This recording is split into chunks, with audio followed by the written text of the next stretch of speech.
Hello, this is the RPG Pundit, the final boss in internet shitlords. And today I am responding to a particularly interesting thread that I saw emerge on X, where I was actually notified about this.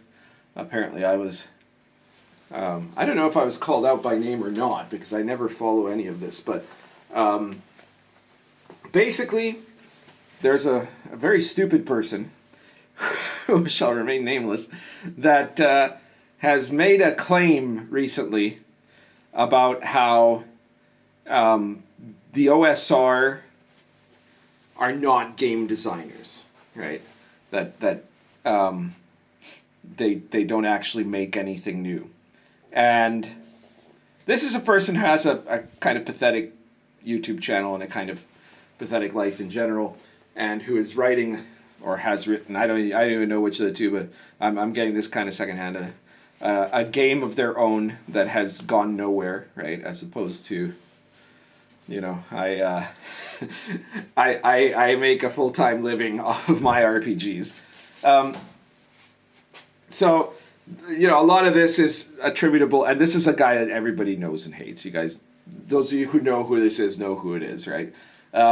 It's not likable by any. It's not a woke person. It's just a moron.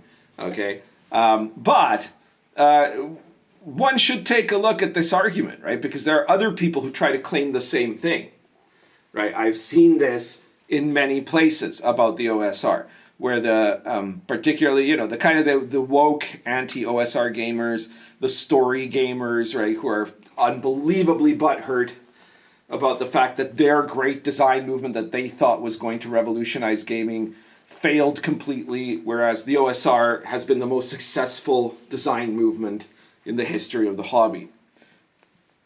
So other people have claimed this. Maybe that's where this doofus got it from. So let's look at what is a designer, right? What lets you be qualified to be considered a game designer?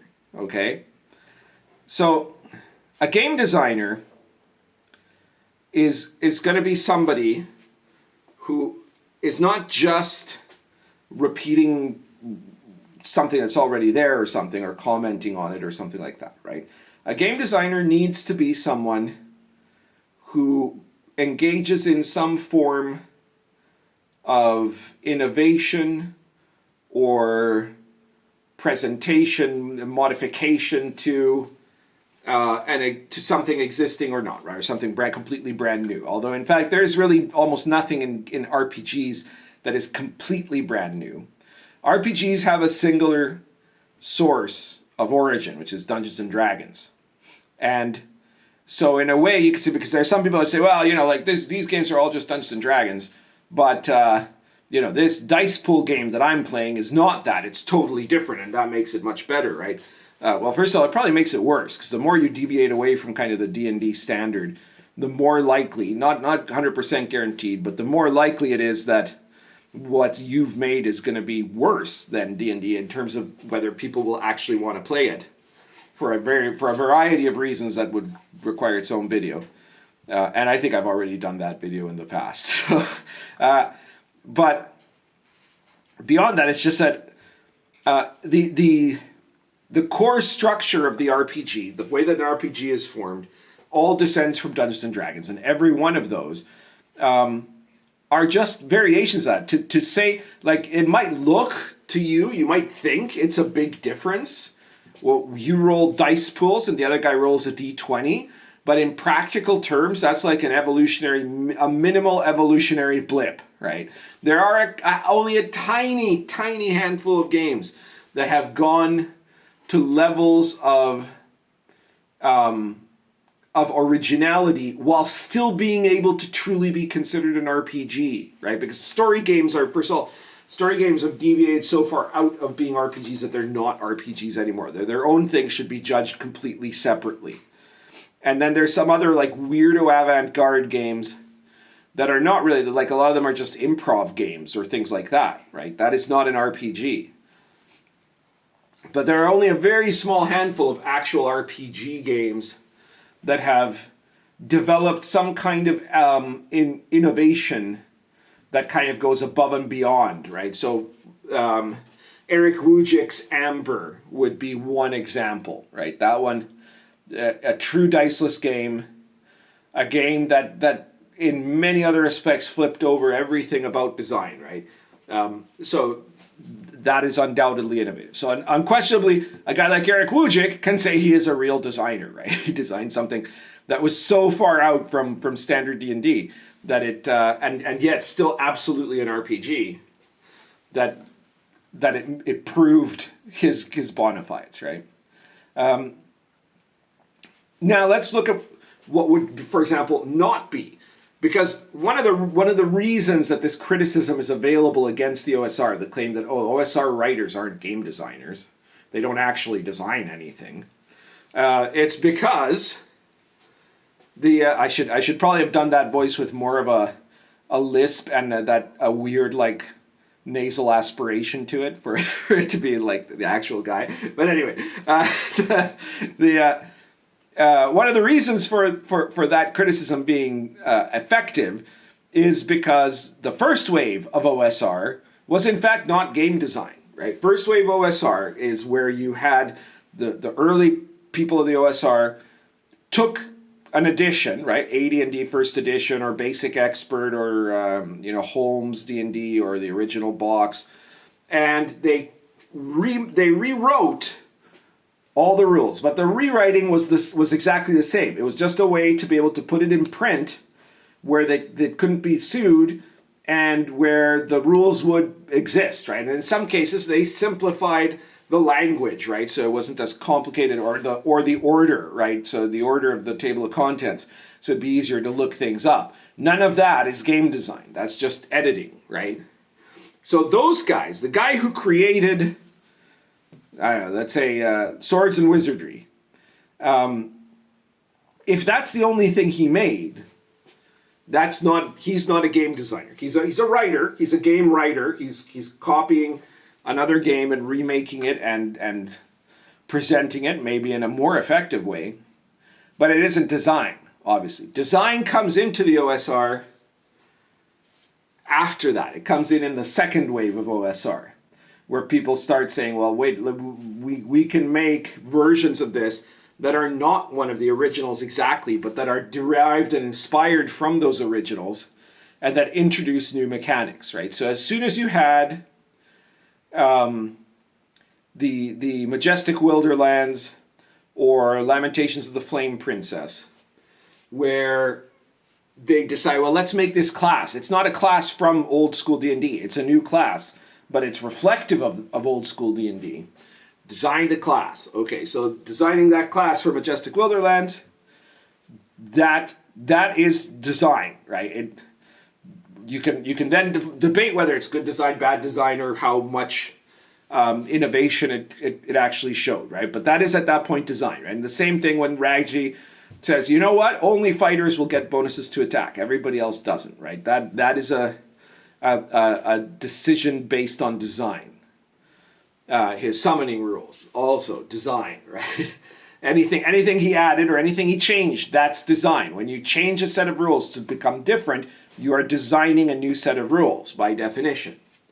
So it starts there with the second wave of the OSR. That is, at that moment, people are actually designing products.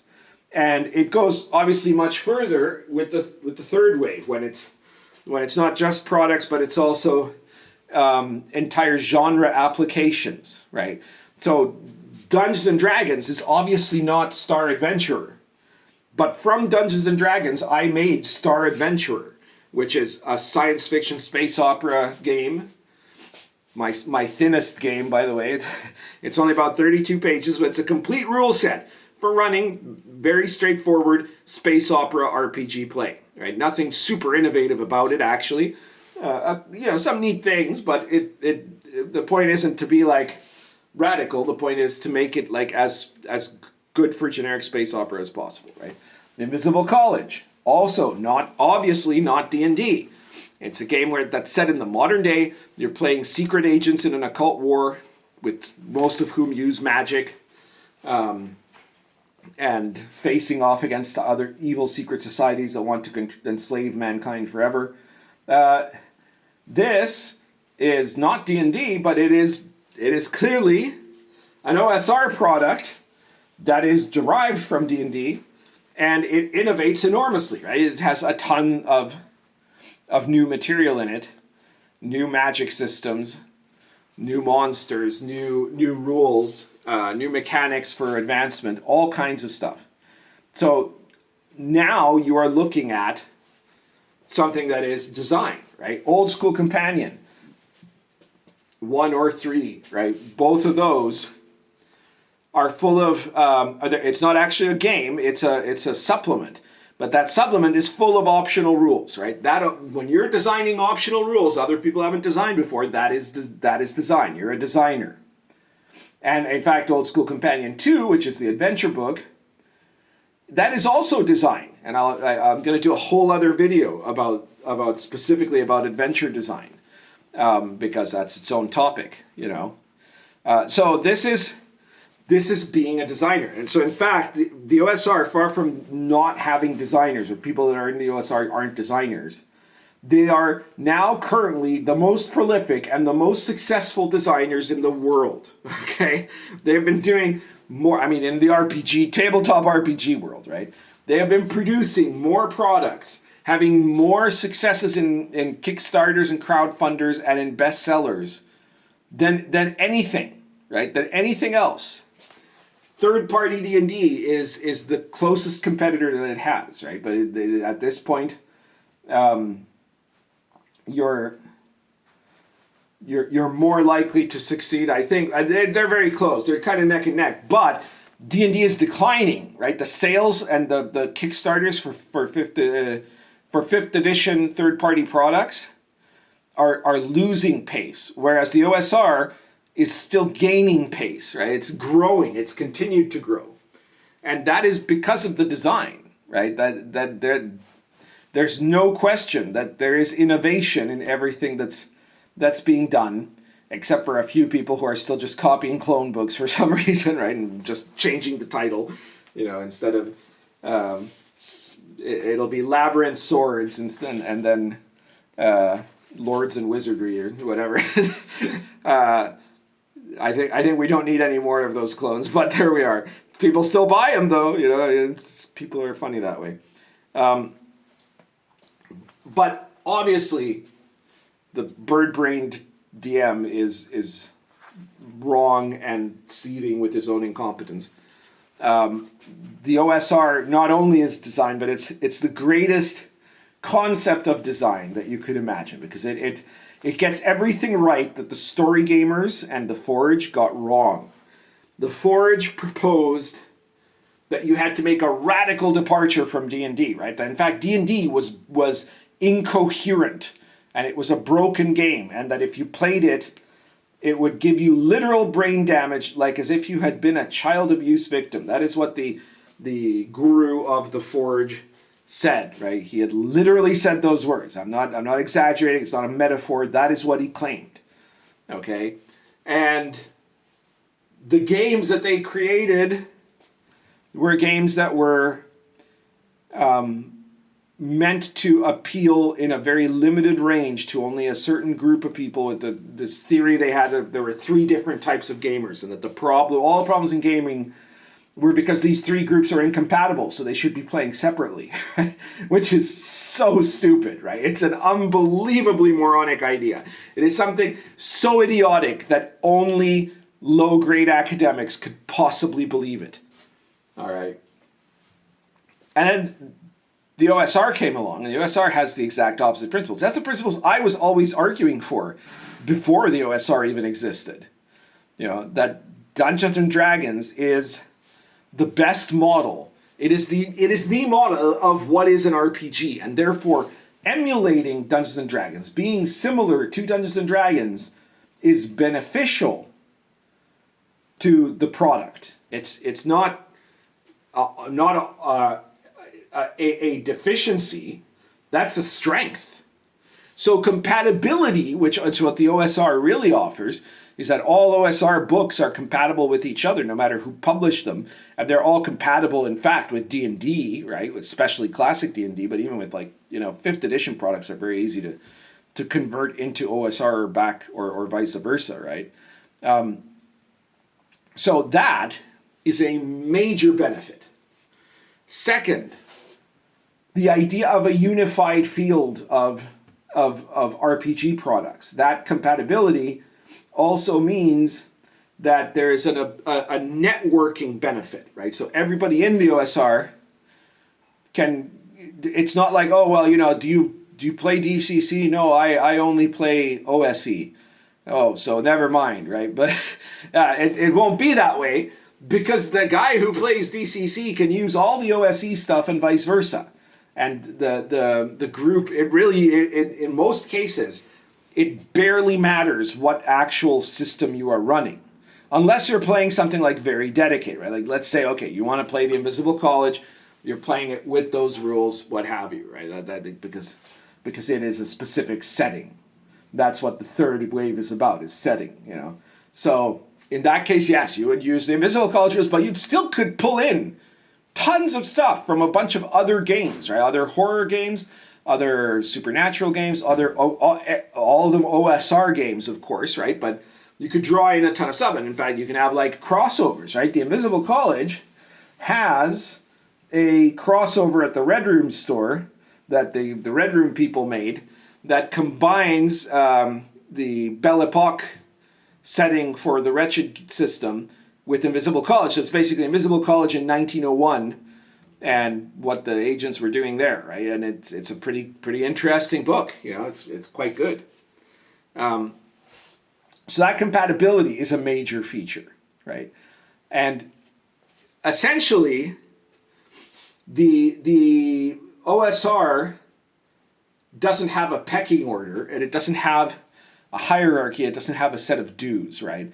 Unlike, for example, the Forge, where in the Forge you had to be sycophantic to some of the luminaries of that group of the story games movement, and eventually they would like let you try to do like some kind of version of a story game, and then they would either promote it or not, right? Whereas and that's necessary because every single story game was completely different from each other. They were not compatible. With the OSR, the fact that all OSR games are compatible with each other means that nobody is actually in competition with each other. Okay? In the sense that somebody buying your product doesn't mean that means that they will no longer ever even consider buying somebody else's product. Right? Because they're compatible, they will be able to buy those other products. And as a result of that, the OSR attitude is generally one of collaboration and cooperation. I'm talking about among designers here. I'm not talking about like disgruntled YouTubers or bro SR psychopaths or things like that, right? I'm talking about the people that actually design OSR games. For the most part, those people do not need to be at odds with each other. They can criticize each other about other things, but in terms of promoting the game, it would be stupid to say, oh, well, you should buy Lion and Dragon, but you shouldn't buy Machinations of the Space Princess because what? It's the game mechanic is compatible, the game system is right. So like the arguments you could say as well, because Grim Jim is a fascist or something. I guess those arguments are still things that can happen. But the arguments trying to claim that some kind of system superiority just doesn't matter anymore. It doesn't apply. And so that means that as a movement, the lifespan of the movement of the OSR is also spectacularly large, right? Because when you think about it, this all started somewhere around 2005, 2006 were the earliest origins of the OSR, which means that it's basically been around for 20 years now, and it's only kept growing. So the OSR is the most successful of all design schools. It is the most successful movement in basically in RPG history, unless you count Dungeons and Dragons itself as a movement, like the original D&D. Other than that, it's the most successful one.